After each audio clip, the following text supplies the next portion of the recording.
आशा करता हूँ आप सब बहुत अच्छे होंगे। मेरा नाम है सिद्धांत अग्निहोत्री। स्टडी ग्लोस पे आपका बहुत बहुत स्वागत है। अभी आपने जो वीडियो देखा उसको किसी भी तरीके से जायज़ नहीं ठहराया जा सकता। क्यों कर रहे हो हम बात करेंगे। देखिए, स्टूडेंट्स अपनी जगह बिल्कुल सही है, लेकिन हिंसा किसी का भी जवाब नहीं है। क्यों कर रहे हो हिंसा? ग्वालियर में, हरियाणा में, एमपी में, यूपी में और बिहार में तो सबसे ज़्यादा। बक्सर, समस्तीपुर, अभी जो ट्रेन जलाई थी ना, समस्तीपुर और लखीसराय की घटना है ये। बलिया में ये हुआ। हालांकि जो पैसेंजर्स थे वो पहले ही भाग गए क्योंकि उनको पता था कि भाई बवाल होने वाला है। कहीं लूटपाट की घटना सामने आई, बहुत सारे वीडियोस आए हैं। आप क्यों कर रहे हो हिंसा? आर्मी की बात है, देश के लिए आप काम करने वाले हो और देश के नाम पे हिंसा मत करो। बिल्कुल भी। प्रदर्शन करो, प्रोटेस्ट करो, पीसफुल करो। किसी भी तरीके से पब्लिक प्रॉपर्टी को नुकसान पहुंचाना, पब्लिक प्रॉपर्टी को लूटना, ये जायज नहीं ठहराया जा सकता। तो हम आपसे यही अपील करेंगे कि शांत रहें। अब ये इतना बवाल इसलिए हुआ है क्योंकि अग्निपथ स्कीम पे, अग्निवीरों पे बहुत सारे सवाल उठ गए हैं और ये सवाल खुद यहां पे छात्रों ने उठाए हैं। बात ये हो रही है कि ये स्कीम कितनी सही है। देखिए, मैं खुद एक टीचर हूं। इस स्कीम के कुछ फायदे हैं, कुछ नुकसान हैं, जैसे कि हर एक प्रोग्राम का होता है। अब अगर हम बात करते हैं, पहले देख लेते हैं कि क्या क्या हुआ है। पहले तो हम इवेंट्स देख लेते हैं। सबसे पहले ये तीसरा दिन है और लगातार तीसरा दिन भी हमको जो उग्र बर्ताव है वो देखने को मिला और उग्र प्रदर्शन हुए। समस्तीपुर हो गया, बीजेपी का ऑफिस, नवादा में बीजेपी का ऑफिस जला दिया। जैसे ही बीजेपी का झंडा देखा, भाई छात्र जो है या यहाँ पे जो भी थे, ठीक है, वो सब भड़क गए और उसके बाद बहुत ज्यादा बवाल मचाया। फिर उसके बाद समस्तीपुर हो गया, मुजफ्फरपुर हो गया, बक्सर हो गया, यहां पे प्रदर्शन देखने को मिले। एमपी में ग्वालियर की बात करें, यहां पे प्रदर्शन देखने को मिले। यूपी में बलिया में बहुत जबरदस्त प्रदर्शन देखने को मिला। उसके बाद फिर आपका हरियाणा में भाई, बिहार में इंटरनेट शटडाउन है और हरियाणा में बल्लभगढ़, वहां पे भी इंटरनेट शटडाउन, हरियाणा में प्रदर्शन देखने को मिला। समझ रहे हो? तो प्रदर्शन हर जगह देखने को मिल रहे हैं। अब ये गुस्सा क्यों है? देखिए, सबसे पहली बात तो ये है कि सरकार को भी समझना चाहिए। अब आप मुझे बताइए कि सरकार यहां पे पेंशन नहीं दे रही है, लेकिन एमएलए एमपी को तो पेंशन मिलती है। 70 करोड़ से ज्यादा रुपए खाली एमएलए एमपी के पेंशन पे खर्च किए जाते हैं, आपको पता है। और इनफैक्ट अगर वो एमएलए है, एमपी है, तो उसको दो पेंशन मिलेगी। अच्छा खासा पैसा मिलता है। तो अगर आप आर्मी में बोल रहे हो कि हमारा 5.5 लाख करोड़ का बजट है और 2.5 लाख करोड़ तो ये पेंशन और सैलरी में चले जाते हैं, तो आप फिर एमपी और एमएलए का भी काटो ना, उनकी भी पेंशन बंद करो। सबसे जरूरी है भाई, वो तो देश की सेवा कर रहे हैं। भाई आर्मी भी देश की सेवा कर रही है, एमएलए एमपी भी वो आराम से बैठे हुए हैं, घोटाला करेंगे, बैठेंगे, कोई दिक्कत नहीं है। पैसा भी लेते जा रहे हैं, सैलरी भी मिल रही है, पेंशन भी मिल रही है, सब मिल रहा है उनको, सारी सुख सुविधाएं हैं। लेकिन यहाँ पे छात्र को दिक्कत है। तो एक तो ये कहना है कि अगर आप ये बर्ताव करो तो सबके साथ इक्वली करो भैया, है ना। पॉलिटिशियंस ऐसा नहीं कि पॉलिटिशियंस को आप बहुत अच्छा रियायत दे रहे हो और हमारे साथ ऐसा कर रहे हो। दूसरा ये कहना है कि देखिए, 4 साल में हमको रिटायर कर दोगे आप, तो हम तो गए काम से। 4 साल में हमने 5-5 साल आर्मी के लिए, इंसान 5 साल पहले से तैयारी करना शुरू कर देता है और 2020 से लेकर अभी तक कोई वैकेंसी नहीं आई है, कोई भी वैकेंसी नहीं निकली है। तो अब जाके ये वैकेंसी निकली है, 50,000 अग्निवीरों को भर्ती किया जाएगा। तो भैया एक बात बताओ, ऐसे ही हमको फांसी का फंदा दे दो ना, क्योंकि 4 साल के अंदर अंदर आप हमको रिटायर कर दोगे और सिर्फ 4 साल हमको मिलेंगे। उसके बाद ना ही कोई पेंशन बेनिफिट, ना ही कोई कुछ भी नहीं। इस बीच अगर अग्निवीर की डेथ होती है तो 1 करोड़ रुपए मिलेंगे फैमिली को विद इंश्योरेंस। सरकार का भी बताऊंगा भी सरकार क्या कह रही है और इसके एडवांटेजेस कहिए तो डिसएडवांटेज है कि इतने कम 17.5 साल में आप हमको जॉब दे रहे हो। हम भाई इस बीच अपना ग्रेजुएशन भी पूरा कर सकते थे, हम कुछ और पढ़ाई कर लेते, लेकिन आपने हमने आर्मी में डाल दिया और उसके बाद अब आप कह रहे हो कि भैया 4 साल बाद आपकी सर्विस की जरूरत नहीं है, आप अपना रास्ता नापो। ना ही हमको कोई पेंशन मिल रही है। फिर उसके बाद ग्रुप एक्स की भर्ती होगा, क्या होगा, जो एयरमैन की भर्ती है। देखिए, इसमें थल सेना है, मतलब जो हमारी इंडियन आर्मी है, एयरफोर्स है और उसके बाद हमारी नेवी है। तो इसमें जो इंडियन आर्मी है, मतलब जो हमारी थल सेना है, उसमें तकरीबन 40,000 अग्निवीर लिए जाएंगे, सबसे ज्यादा थल सेना में। वायुसेना की बात करें तो उसमें 3,500 के करीब, और अगर नौसेना की बात करें तो उसमें तकरीबन 3,000 के करीब, यानी कि 45,000 के करीब अग्निवीर जो है वो लिए जाएंगे 4 साल के लिए। ठीक है, तो अब यहां पे जो ग्रुप एक्स की वांट्स निकली थी, ठीक है, देखिए सेना की 2 भर्तियां निकलती है, एक तो एनडीएस सीडीएस ऑफिसर रैंक के लिए और एक निकलती है आपकी नीची पोस्ट के लिए, जो कि ग्रुप एक्स, ग्रुप वाई, इस तरीके की। तो ग्रुप एक्स की जो परीक्षा हुई उसका रिजल्ट ही अभी तक नहीं आया, उसके बीच में अग्निवीर आ गया, अग्निपथ आ गया भैया, रिटर्न हो गया, फिजिकल हो गया, रिजल्ट आ गया, आखिरी प्रोसेस में था, और तभी ये स्कीम आ गई। सरकार ने इस पर क्लैरिटी नहीं दी कि उस एग्जाम का क्या होगा जो 2 साल पहले हुई थी।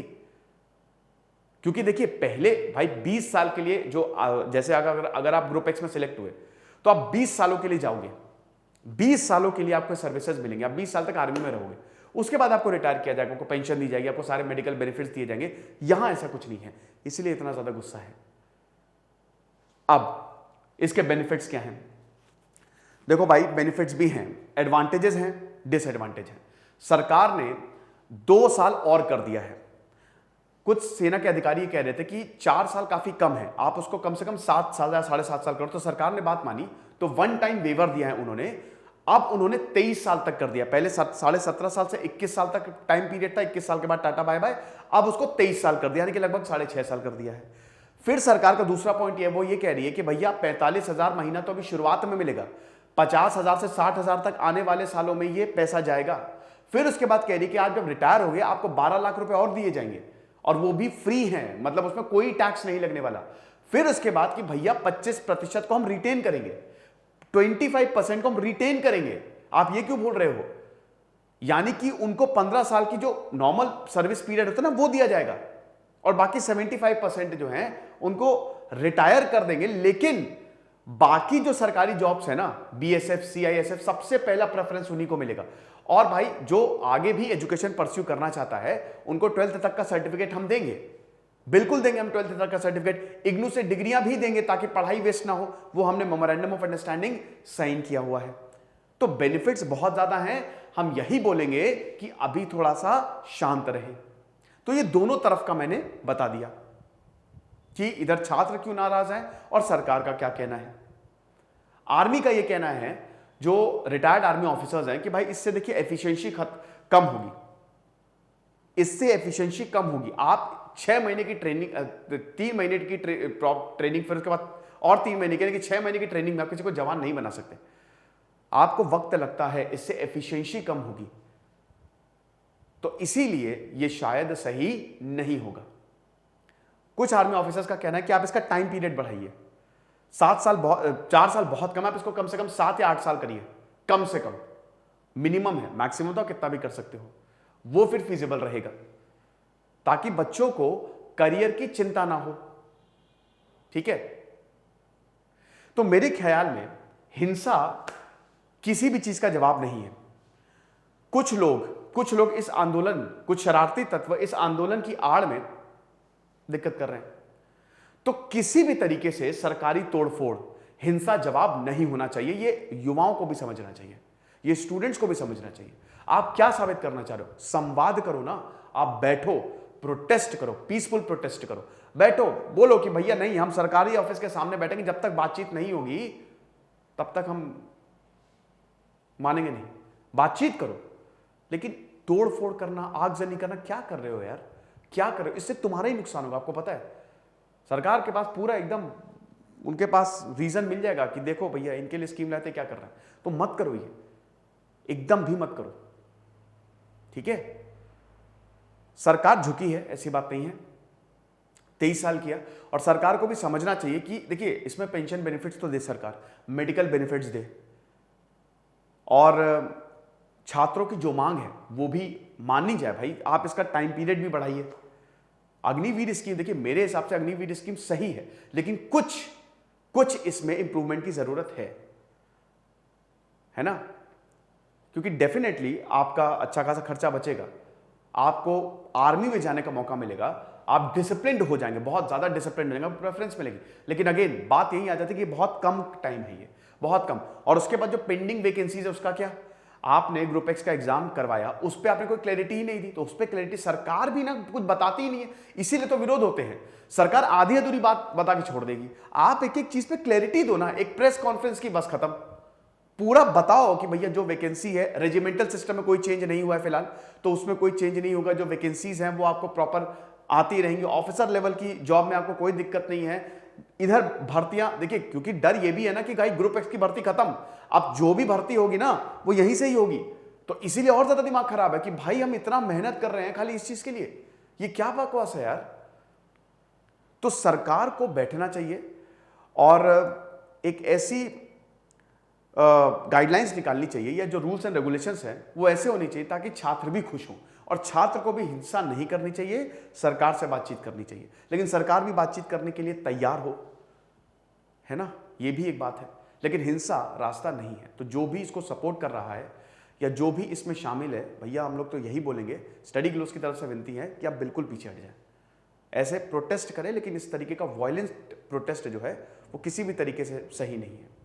ओके, फिलहाल आप मुझे कमेंट बॉक्स में बताइएगा कि आपको क्या लगता है। और बात वही है कि एमपी और एमएलएज, इनका भी जो कैंटीन का खर्चा, जो स्कीम, जो ये पूरा जबरदस्त पेंशन लेते हैं, फिर इनका भी ऐसे ही लेके आओ कुछ इस तरीके की स्कीम, है ना, पार्लियामेंट पथ स्कीम, संसद पथ स्कीम, कि अब जो है वो पेंशन कम करेंगे हम, सैलरी कम करेंगे हम, ये भी आनी चाहिए।